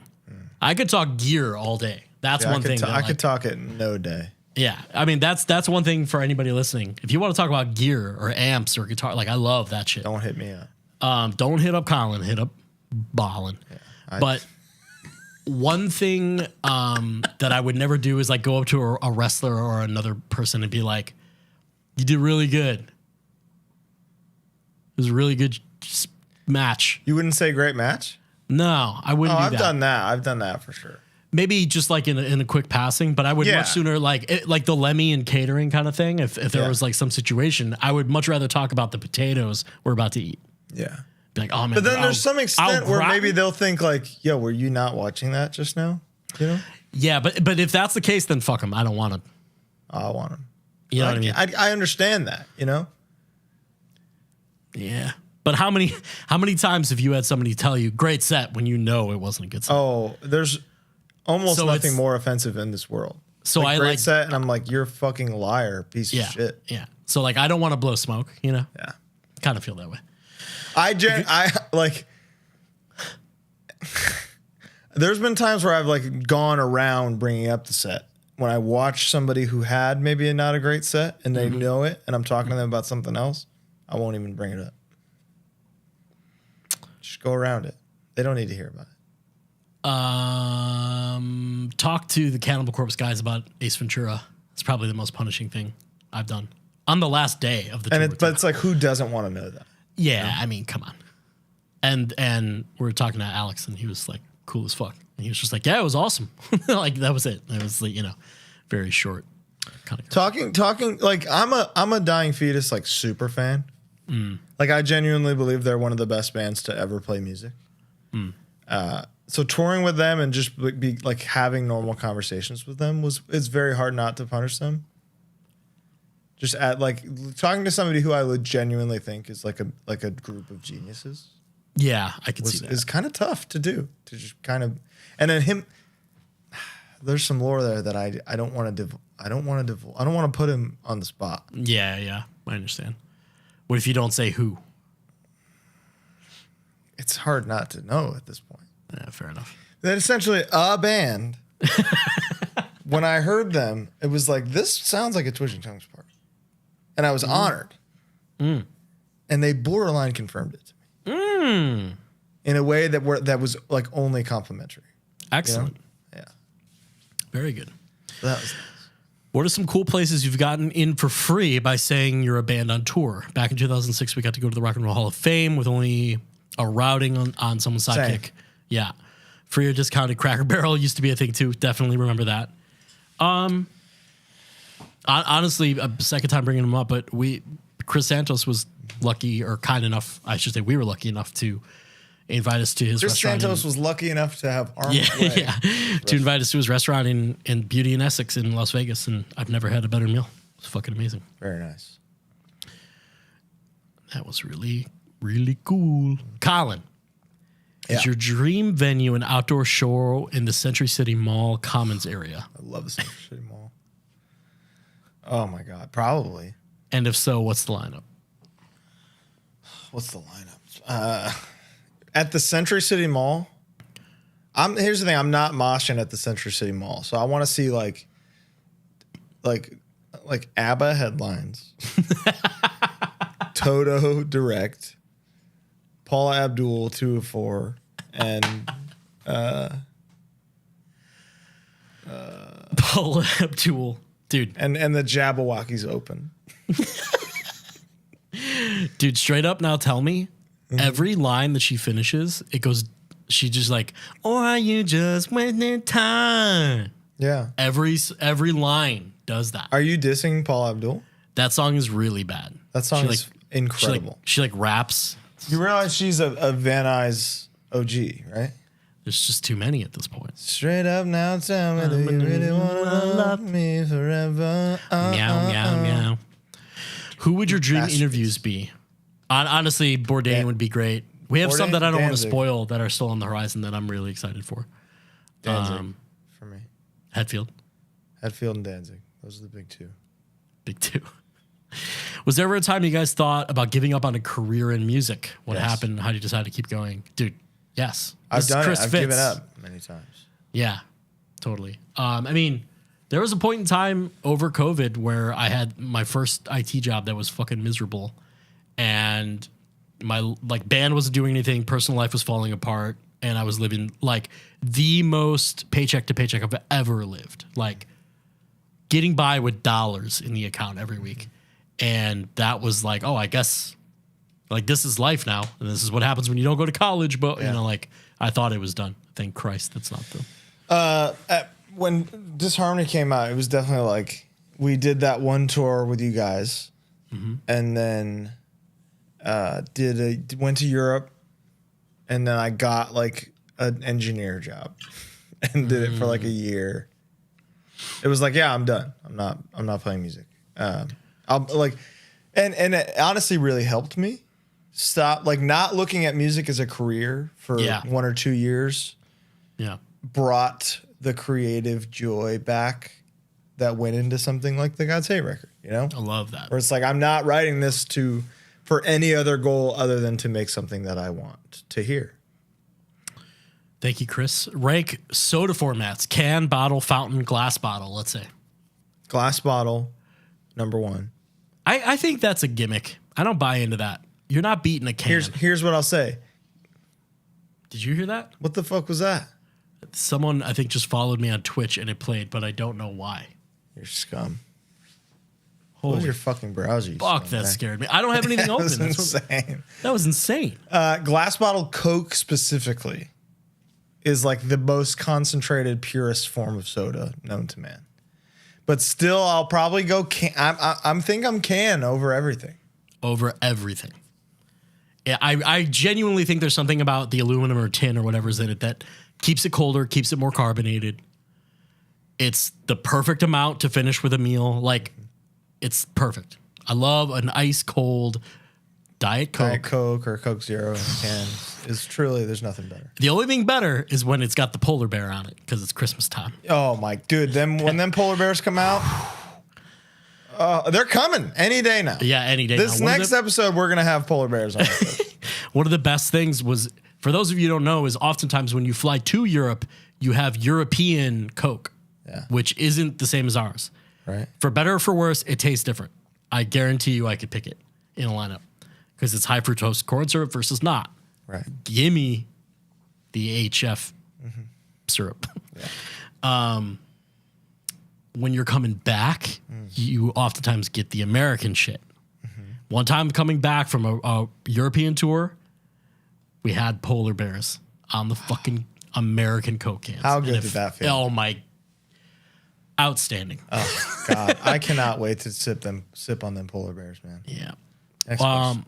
What are some dream? Oh, and then so I would go can, glass, 20-ounce bottle, fountain, Plastic bottle. fountain, the list, right? fountain over the 20 ounce, 2 liters at the bottom. 2 liters. 2 liters are garbage, Useless. man. Useless. And I used to like exclusively drink those Trash. because Dad orders them with the pizza, and that's all you have, you know. Yeah, and they were fucking terrible. What are some dream collaborations for your respective projects? Can be someone not in the hardcore music scene. Colin can use God's Haters or whatever he prefers. Collaboration. We've kind of done it with Harm's Way. The Post-Human Remix album, Chris did a really good job of kind of rounding up. I mean, we had Justin Broderick and Igor. Yeah, that's cool. That's fucking dope. You know? I would love for somebody. There's the new wave track on. Is it on Disharmony? Arrival. Yeah. I want to hear a fucking club banger remix of that. That'd be really fun. Hit me with like a fucking. Who's the guy that said the shout out to his family thing about George Floyd? David Guetta. Yeah. Have David Guetta do the fucking Arrival club mix. That video is one of the most insane things to ever happen. Unbelievable. Shout out to his family. Yeah. Unreal. You know what's funny is my train of thought right now is him to Ellie Goulding because of "Keep the lights up, baby, lights up." Amazing song because that's like an ultimate club song in my brain. But then she has a song called "Easy Lover," so that made me think of the Phil Collins song that I heard today, and that is a great song. You're so crazy. Top 3 Office episodes excluding Dinner Party and Stress Relief. Okay, so Survivor Man is my number one. Number 1. Dinner Party is like even with Dinner Party factored in, it's number 1. Number 2, Probably not for me, but I possibly Phyllis's Wedding. Ooh, you found Uncle Al. Yeah, he's weird. The welding line. Two is metals. Truly one of the most brilliant like comedic bits ever written. Because it's just so fast and not acknowledged. Like nobody acknowledges that it's even a joke. Yeah. I'm ravenous after a night of lovemaking. Oh wait, is that Pam and Jim? That's Pam and Jim. Excuse me. Phyllis's Wedding is you know. What The else? Celtics were a great team. Dude.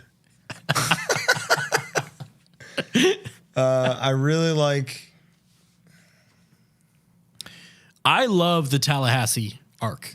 You're not saying those are your top 3 though. No. But I will say that like a fondness is like so smug, like that shit when he's fucking with Dwight. Like I think those are really fun episodes. Gabe became a good character in the GSL, dude.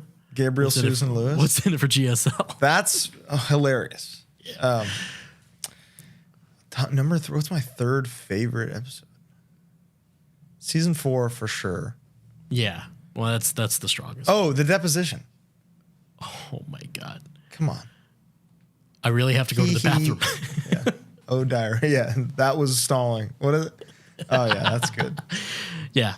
Great. You know, it's a funny thing, Colin, is I think you and I were champions for this, and then it became cool to hate on The Office, you know?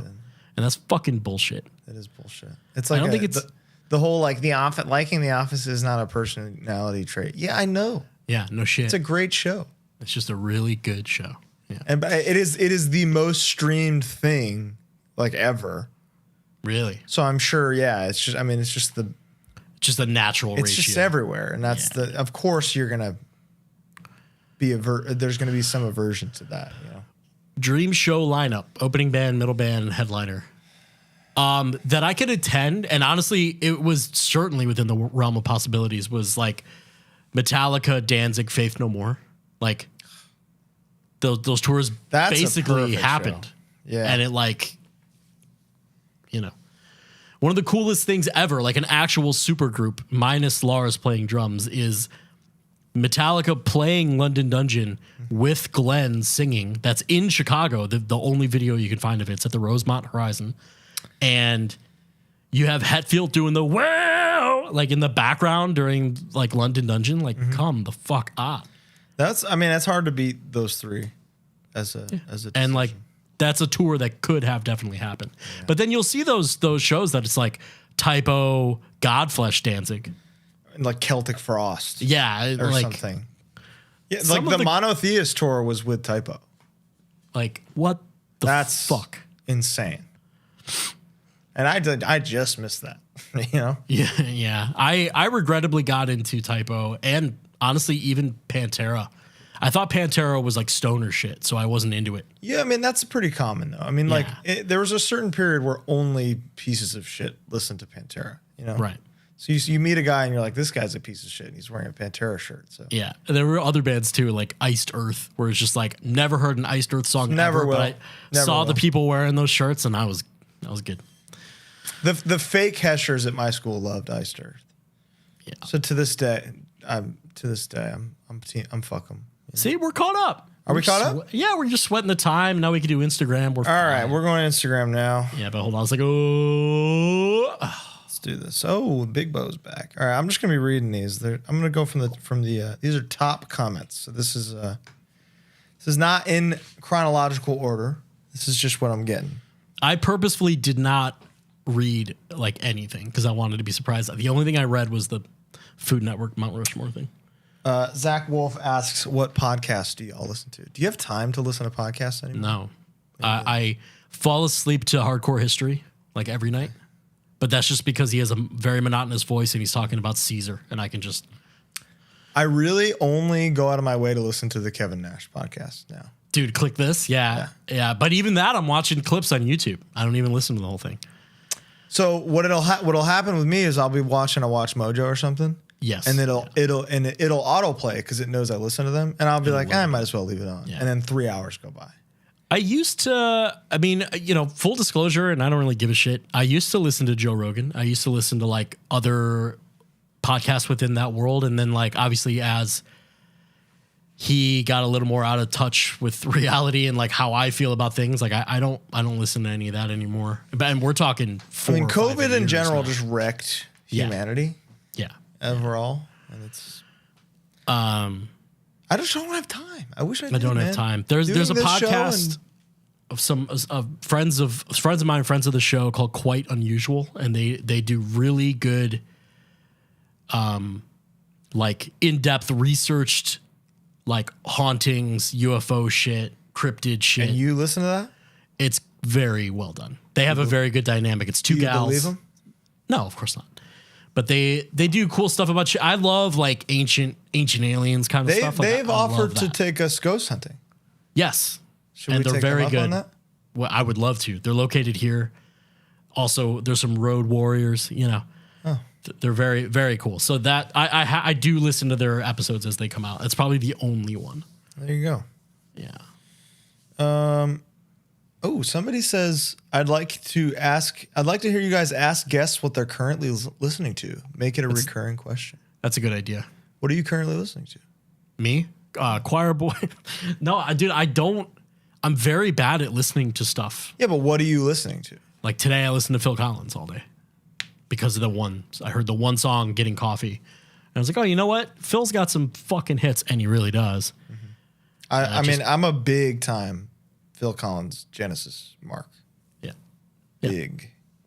I think so. I mean, In Your Eyes is one of my favorite songs ever. Mm-hmm. So is one of my favorite records ever, and Sledgehammer is like unreal. Yeah, what are you gonna do? I'm a big Phil Collins guy. Big time. Say no more. I've been listening to. What are you listening? Yeah, what are you listening to? Dying Fetus. Yeah, isn't it funny too? Is like I listen to the same 8 things. That's when I'm like, man, I want to listen to something heavy while I'm like mopping the floors. Yeah, it's like I'm going to listen to Hatebreed. I'm going to listen to Master Killer. Like, it's just I like what I like. I like what I like. I want to like new stuff. Yeah, I do try, and a lot of times I succeed. I listen to everything that I see people post about. You do? Everything. Because like oftentimes, because now I do both Apple Music and Spotify because of the show. So now when people post the link of the Spotify, I'll just like, all right, let's hear it. I forgot to bring this up in new things that came out this year, but I love the Tribal Gaze LP. That's right. That did come out this year. I like that too. So shout out to Tribal Gaze. I'm listening to that. Let's see. Worst Punisher story. Do you have a worst Punisher story? I don't want to be mean. Yeah. You know? I told the story about the German guy who threw the shirt back at me. Yeah, that's good. And that was really I'm gonna tell a story, okay. but it's out of love because and Zombie Bait, if you're listening to this, that's his name. I want you to know you punished your way into my heart. Is how I look interesting. at it. Oh, dude. Okay. You have people who punish their way into your heart? Yeah, I do have one. That's He's the thing. for sure listening. So Zombie Bait was just a guy who was there and like would like bring us shirts and stuff, and to the extent where we were like, man, who is this guy? This is the first guy we dealt with where he was like a reoccurring guy. yeah. And then eventually it got to the point where I was like, yo, if Zombie Bait's coming, we're good. You know? We don't have to worry. It's gonna be a great show. So Zombie Bait, if you're listening, you punish your way into my heart. And I don't have a bad Punisher story because you're not a Punisher anymore. You're my guy. Okay. Mine is my friend Ty, who you met at Furnace I did Fest. meet Ty. So he's the kind of guy who can just kind of, and it not even punishing has such a stigma to him. So I don't really mean it that way, but he would just kind of be around. He would like hang out on my streams when I was streaming a lot, and come to shows and stuff. And we had met, but I just never really put it together. And then we slowly became friends, and now like talk all the time. Go to wrestling together every time because he comes up north, and that's huge. But he's the kind of guy. It's fitting. You know him, Colin, as the guy who can kind of get himself wherever. He's a at a schmoozing fest motherfucker, man. It's crazy. because he's just like clever. He's a magician. And he found his way into here. Yeah. He found his way into here. This is a crazy question. Okay. Top 5 albums of all time. I almost don't even think it's possible. Is that easy for you? Like, is that I mean, I can for sure name things that come to Master mind. Puppets, Ride the Lightning, Black Album? I would put Master Puppets in the top 5. So Black Album is not in your top 5, so you're No, immediately no. disproving your theory? No, because my theory is that it's the Sonic best. I have always said that Master Puppets is the best album, front to back. I don't think that's true. That's that you said 100. that. I've Do you said think this so it many sounds times. the best? I say no. I say that I literally say that the Black Album is the Sonic best. Yeah, that Sounds means the it best. sounds the best. So what are you saying? Is that what the question is? Sounds the best? No. What is the best? What's the best Puppets. Master Puppets. one? Then there you go. You answered your own question. You ended your own debate. No, I didn't.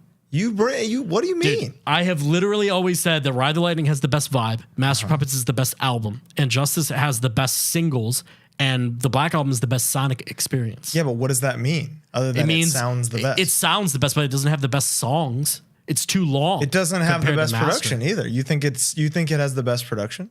I think Black Album has the best production. Oh, yeah. I think it like is the reason everything sounds like shit today.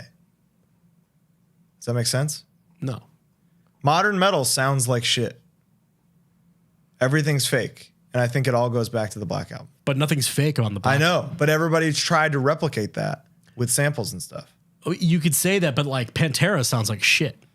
But it's a unique kind of shit that makes it awesome. But that still means that it's bad. But I think Adjacent to here's the thing. Refuse is Pantera Refuse. playing Pantera Productions sounds badass. Anybody else trying Pantera Productions sounds like bullshit. Like the quarters on the kick or whatever it is. Yeah. I don't know if that's real. I tried to do it and it fucked me. The quarter flew off the tape and then the tape started sticking to the kick. So I couldn't kick the whole set. Luis was so mad at me. This was like in Sweden or something. Oh my god. Who tries to sound like Metallica that you can like reference? Who specifically tries to sound like the Black Album that you think? All modern metal production is going back. They go Vague, broad. It's not vague or broad. I mean, look at Avenged Sevenfold. Eventually, they did That was never gonna sound. They did a Black Album, you know, Yeah. and it's. I mean, I'm no diss to the gods, Avenged Sevenfold. Truly. All full diss. But that never but that's not Metallica's problem. You know what I mean? I'm not That's saying just it is, not- but I think it started. It's overproduced, is what it is. It literally is. To appeal to a mass audience, which it did. It worked. I definitely think it was produced to appeal to a mass audience. I don't have an argument there. But there's no argument. Would you say that it, to you, in terms of what you like, sounds better than Master of Puppets? Yes. You're a fucking loser. I love you, bro. But I hate you. There's mids. It sounds great. It sounds amazing. You're brainwashed. You're I'm brainwashed really- by the Black Album. But I'm really not, because I went through my whole like teenage and early 20s of like hating on it and then having like a discovery, you know? That's most people aren't born brainwashed; they become brainwashed. Fair You just enough. proved my point. I mean, I guess I kind of did. It's just like think I just don't think you can hear Sad But True when it kicks in and not think like, oh, this sounds fucking perfect. Regardless of the song. If you don't like the song, it's that's just one like thing. there's a kind of perfect that is unpleasant, you know. But man, Sad But True goes so goddamn hard. It's don't so it? fucking So good. great. Yeah. What do band? This is a great question from. We 50 didn't list any albums, by the way. Master Killer is the best album. It's all 5. Yeah. Okay. Yeah. Master Killer, 5 Deadly Venoms, the Final War demo. Brutality. Brutality. I like that every other song on Brutality starts with just a floor tom going. Yeah. Like every other song, it's crazy. It's awesome. You're right. 50 Shades of Greg asks, what do bands see the most money from? Merch at shows, online merch, pre-orders, etc. I want to know how to support bands the most. That is great. It's a great question. It really depends on the level of the band. If it's like a pre-order on an album on a major label, they aren't seeing jack squat from that. Not a penny. So those shirts are generally like the designs they gave the label to recoup the album. Mm-hmm. So pretty tough to do. So unless there was no budget, they're never seeing anything from that. So if you go to a record label and you see that they have a band shirt, you can kind of figure out where that's going. It's going to but it's recoup. So that's a double-edged sword, because Yes. if people buy those enough, the band will start to see royalties. Yes. Which is fucking awesome. Then, in the end, your royalties bring you luxury. You know what I'm saying? Yeah. At a certain level, a band doing like a door deal with a show or like getting back end beyond their guarantee are making so much fucking money off the door that merch doesn't matter, but merch is most likely going to be incredible anyway. So it really depends on the level of the band. You know what I mean? Like once the band is calculating sales per head, yeah, they're doing fine. But under that, like a God's Hate type band, you know, online merch, Yeah, the goat. Yeah, you guys Like are that keeps the wheels turning. Here's a good way to put it. If you're going to see a headliner, they're making the majority of their money over the tour on the door. If you're going to see, for the most Depends, part, though. is Like a we could hardcore say- band, though? We could say both then. If they're Yeah. headlining, it's both door It's and very merch. even, yeah. If you're seeing someone support, they're getting a guarantee and they're need making that the most of their money off of merch. So if you're going to see a band who's direct support to a bigger band or something, like a great example, and I have no idea what they're making, I'm just throwing it out there. Dying Wish, Gatecreeper are out with Hatebreed right now. Dying Wish, Gatecreeper, most likely making the majority of their money off of merch sales because of just the structure of tours. Absolutely. So it kind of depends on who you're going to see and how that all factors in. That's a great answer. Thank you. That was good shit. I, as a listener, was like, he's spitting. Bars. Betrayed by Life asks, worst venue provided food in Europe? One time had, and I'm not going to say, Just fucking. Okay. I was going to say. It's episode 30, Bo. I was going to say something from the Budapest place. I didn't want to diss them. But then I remembered something way worse. Okay. In England, legitimate just like spaghetti noodles thrown into a thing with ketchup.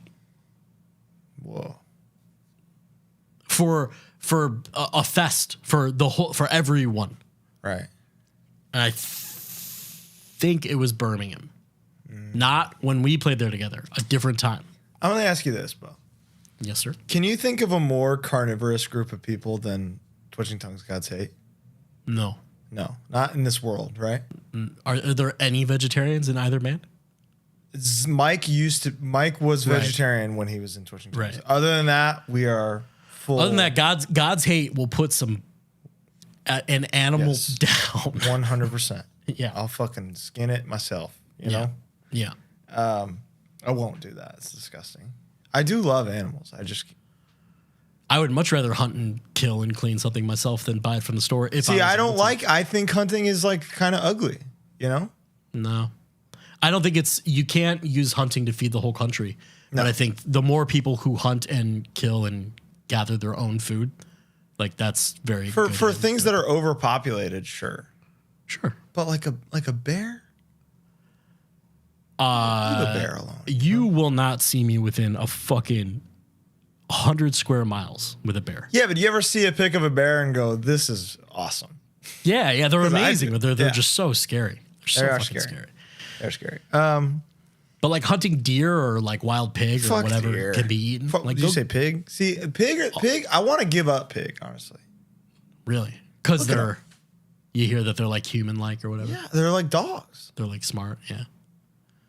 And But I don't think. Here's my hottest take ever. Maybe. At that rationale, dude, cows are the coolest. I know, and it's. I'm backwards Yeah. here. You know. Yeah. Here's my. What was I going to say? Something about pigs. Oh, my hottest take ever. Hottest Maybe. take, I don't yeah, think yeah. bacon is good. Bacon is not good. Bacon is a supplementary meat. I could easily never eat it again. Yeah. It's never missing, but sometimes it's like, oh, that's nice. Sometimes. But like a piece of fatty pork and some ramen. Yeah, that's really good. You know, come on. I think I will say this, and this is as a former fish fucker.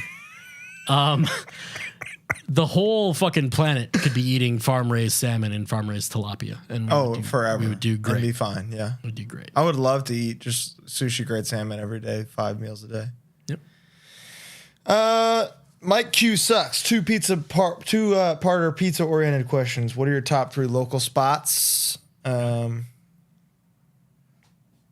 At least 2. Calling back to the Taylor Madison episode, what pizza spots could you recommend in New Jersey? This is hilarious. I looked up his town on a map, and he was like, "There's no good pizza near me. There's no good pizza near him." And there's just I couldn't find that's one. Not true. I know that's not No, true. I found nothing. Oh, by him? No, yes. Oh. I How can- looked up his area. I checked all my pizza resources. There's nothing. In New Jersey. There's nothing within. Like, he has to cross the bridge into Philly. The most populated state. I know. Densely populated state. And there's Nothing. Wow. Nothing near him. Wow. It was hilarious to me. My top 3 local spots. Number 1 is Secret Pizza. That's what it's actually called. The best thing that my whole pizza bit on Instagram brought me was being friends with the Secret Pizza guy. Nice. Because now I can be like, "You making pizzas today?" Where other people are fighting for slots online. Very nice. And I feel it's like one of the greatest honors of my life. Quite a privilege, for sure. Quite a huge. I admit it. I am privileged in that way. Apollonia is number 2. I don't need to do number 3rd. Just go to one of those. I'll say lose out of respect, Come on. because I respect my elders. Mm-hmm. There's a place near me called Tortorici's that is outstanding tavern. Now thin that crust. sounds good. Very, very good. The Tortorici's Way. Colin, get this. It's called the Tortorici's Way. Green pepper, onion, sausage, spicy sauce, well done, thin crust. I'm horny as hell. So if you call and you're like Wet. large Tortorici's Way, they say got it. It's amazing. Love it. All right, that'll be ready in 30 minutes there. Yeah. But- And Jets. Woo! Love Jets. See, not local to me. Not local to me either, really, but still love it. There were a lot of questions about like what do you excited to eat on tour? And it's Jets. It's amazing. There was in 2022, other than Sound and Fury, I did not play a single city that didn't have a Jets. Like that was the criteria that needed to be met. You got a show coming up here too. Wow. The day that this episode was coming up, God Save is playing in Brooklyn with Internal Bleeding, King Nine, and Living Weapon. So if you're listening to this on the Thursday and you're near Brooklyn, if you're within 2 hours, you better fucking be there. Or on the drive in. Yeah. Come on. Beautiful. Pop it on. Also, wish me a happy birthday, you fuckers. Yeah. I can't wait to do that. 35. Oh no. Oh no. Oh, no. Oh no. Alessandro Music, friend of the show. Thoughts on Nando's? Dude, in the UK, it's like... In the UK, it's GOAT. Yeah. I mean, I've never eaten it outside of the UK, but... I've had the American version, and it's less... And I've had the Australian version, too, and it's less like what it is there. But why? Like, in America, there's no reason to eat that? Well, I was genuinely excited when I saw one open, but it's like more Ethiopian and less just like chicken burgers. It's like dude, I mean, a real deal Ethiopian meal is one of my favorite things ever. There's some other places that I would go to before Nando's. So it really, like you said, why would you? If I'm getting a fucking, like the whole Ethiopian experience with the thing, I'm not going, like, I gotta go to Nando's for that. Yeah, right. I'm going to fucking Meals by Gannett. I love Nando's in the UK. It's expensive. Peri, garlic peri. Dude. It's very expensive, but it's 50 very fucking quid. Yeah, but it's very reliably good, and they have Coke. Say not a word more. And they have refills. Hello. Huge. Great place. Favorite guilty pleasure emo band? Saves the Day, probably. Like later soft Saves the Day. Yeah, but you're not guilty about liking Saves the Day at all. No. But You're I mean, like, what's you're like a guilty day pleasure? one OG. True. Yeah. For me, I mean, it's brand new, right? You have to be, you're guilty if you listen to it now. Yeah, but like it should not be pleasurable anymore. But before his shit came out, everyone liked Brand New. Dude, yeah, I mean, sure. So I mean, MCR was never an MCR guy. At one time, it was like you listen to MCR, but now they draw more people than Kiss. So, but man, I could get you into MCR. Dude, Casey was a huge an OG. Yeah, but I wasn't a fan, and then became one as an adult. You know, I don't. Oh, Taking Back Sunday is probably my answer. Actually, yeah, that's a big one. That's a pretty good. Like I hear fucking your lipstick is color. I'm in. Aren't they? I don't want to. I mean, they might be on the show at some point, but like, are they not notoriously like the worst live band to ever exist? Taking Back Sunday. I've certainly heard that. Isn't that their gimmick? Yeah, I've never seen them. The record after that, Louder Now. Band rocks. What's it feel like to be a ghost? Gavin M2347, bands you never caught and will always regret missing. Typo, Pantera. Yeah, I'll never get to see Typo. I won't see the fucking Zakk Wylde shit if that happens. We might if we're sent out to a Knotfest where I will not. I'll be watching every motherfucking second of that thing. Yeah, I mean, I guess like if I could be there and be paid to be there, fine. But like, I'm not going out of my way. I'll put it that way. I got you. My answer for this was Dying Breed. Oh. And then I got to see Dying Breed, baby. So I truly have no. I've gotten to see Bolt Thrower. Yeah. I still never seen Carcass. I would like to see Carcass. My list for that was like Bolt Thrower, King Diamond, Dying Breed.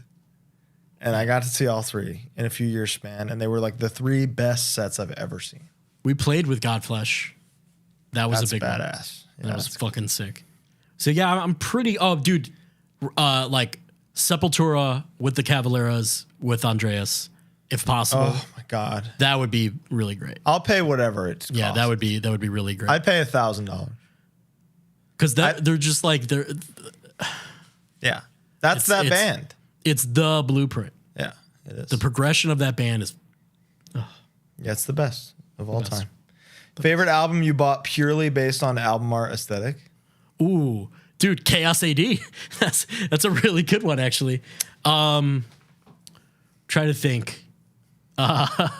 Thriller, for sure. That's hilarious. Was definitely just like, wonder which, like, Tower Records, 9 years old. Wonder what record is like the Michael Jackson record I should get. Fair. There it is. For me, I was on a field trip. I think this is like I'm already into hardcore. I'm a Hatebreed guy. I'm a Crown of Thorns guy. But I don't have a way to actively Google stuff. But I saw the Ice Pick record in like a Tower Records or something on a field trip and just bought it while I was there.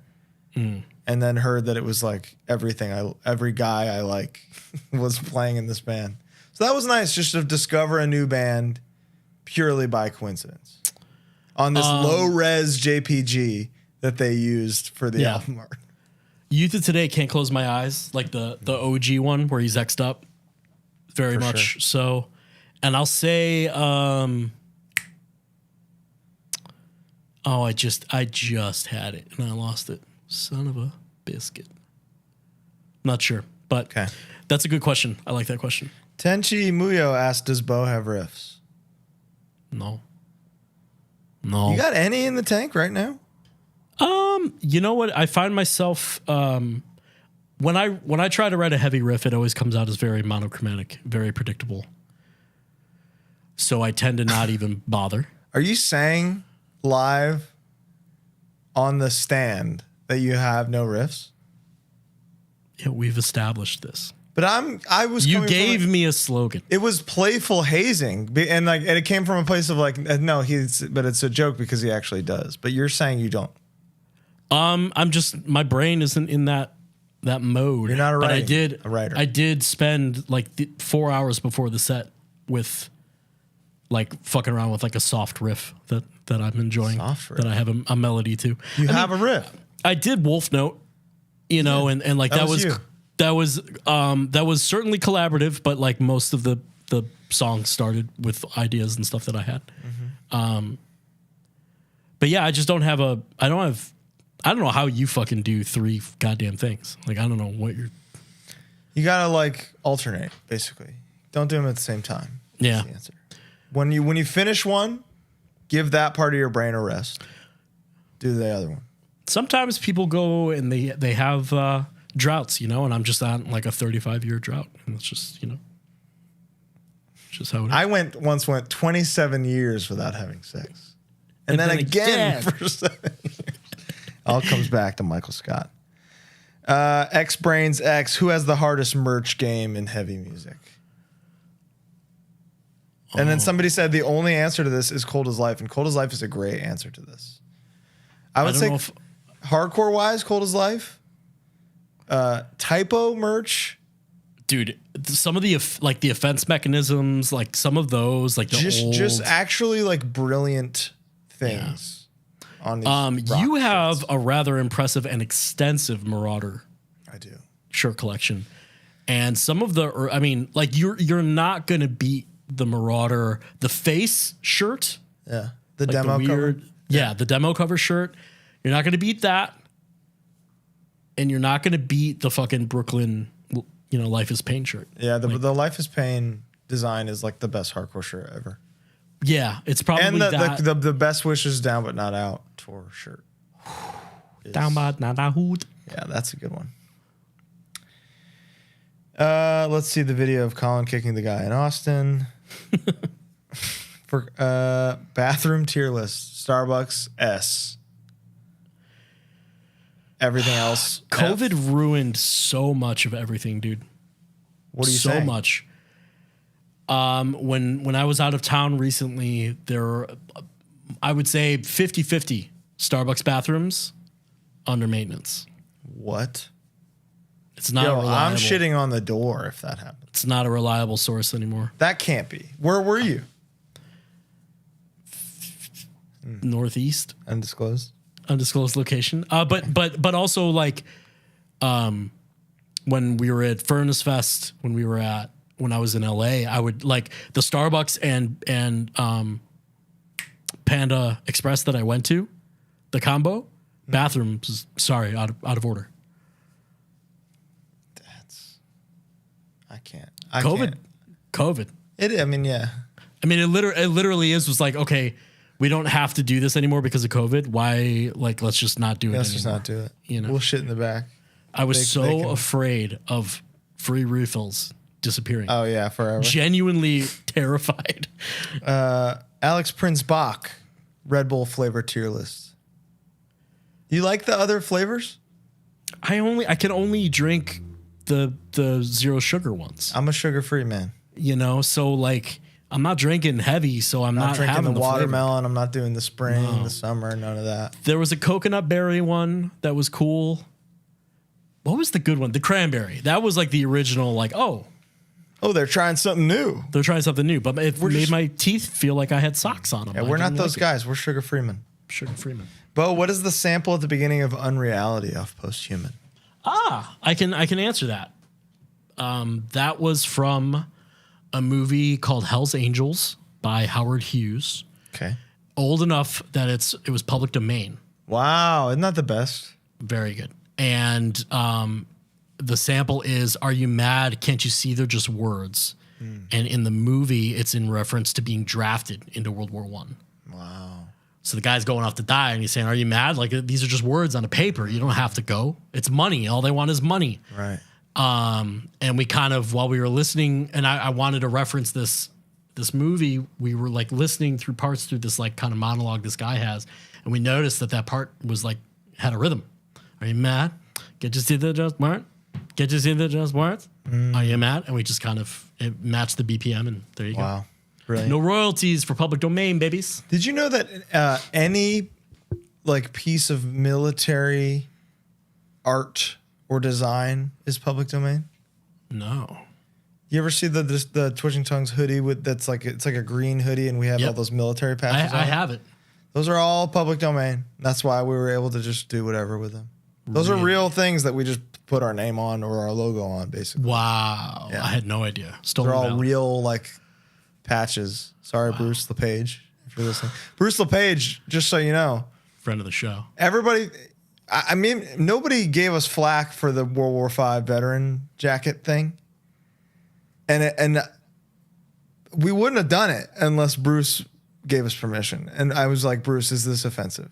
And he's like, I think this is sick. So there you go. I wouldn't print it today, but but one of the sickest things ever, right? Another funny thing from Posthuman is there are other samples on that that are from like a Twilight Zone, that are from the movie From Hell, but it's us reciting it. Oh yeah, I did. I had fucking to do that with it. I had to do that on gaining purpose because they wouldn't pay for it. Because they wouldn't. Yeah. Iron Giant. I had to recite the song, the duck and cover the microphone. Superman. That's just me singing the song. What's the best mosh and shoe of all time, and why is it the Air Force One? I love Harm's Way, baby. That's from Gerard Harm's Way Doolin. Thank you, Gerard. HWD. That's good. What a guy. I don't really mosh anymore. I don't know. I can't answer that. I'm not a pitman. You still got that in you. I do. I got that dog in me. I guess an Air Force One is probably similar to a Jordan. It's like just a Jordan 1 in fit. Wore Vans. Yeah, that's the craziest thing ever. Why is that? Vans? Like high tops? That's a destructible shoe. I mean, I have. Also, you ain't doing any damage spin kicking in some Vans. See, but there's the difference. I want a deadly weapon on my foot. I did a flip dive once at a United Blood during Terror, and I caught a girl with the heel of my Red Wing right on the bridge of her nose. See, now we made eye contact, and I did like a kind of a thing, and she was looking at me like fucking furious, and I never found her the rest of the fest, and I felt really bad. So if you're listening, I'm sorry. See, I love spin kicking with some Red Wings on. Get out of my way, you know? I never, even when I was like really moshing, I would never spin kick. You don't got it in you. I was a youth crew kid, you know? Yeah. You wanted to hug me. Doesn't translate. I'll gorilla press your ass. Then I'll hug you. You know? Yeah. top I lessons. would love to see you gorilla press me. Oh, that'd be awesome. Can we do it next time? I feel like I could probably do it. I'm 200 pounds. Unbalanced weight. Would you go up for me, or are you gonna sandbag me? Oh, no, I wouldn't say it. Are you kidding me? You'd go up for me? Of course. Then I could do it. Okay. I could do it. Top lessons from old heads. This is a big one for me. So when I was 14 years old, I started posting on a website called Strange Notes, Okay. which was Todd Jones and it was basically the guys who made the original Sound and Fury. Sound of Fury, yeah. Made a message board, like a California version of the B9 board. Okay. We had one. We had ChicagoHardcore.net. Yeah. So, and I was running rampant on there. I didn't know that there were consequences to things you said on message boards. So I was just talking. And I didn't understand that these were all people that lived near me and could whoop my ass, basically, you know? Wow. So I would just ask for downloads of like new bands from new records coming out on the labels run by the people that ran this message board, and didn't understand why that was a problem. And like some bands got mad at me, some people got mad at me, and Riley from Sound and Fury made this post that was like, they banned me at first and then Riley unbanned me. And he said, the thing we need to remember here is that this is a 14-year-old kid choosing to like follow hardcore. Trying. Like his heart's in the right place. That's all he's doing here is trying to discover new music. And like he'll figure out kind of the faux pas of like what not to do.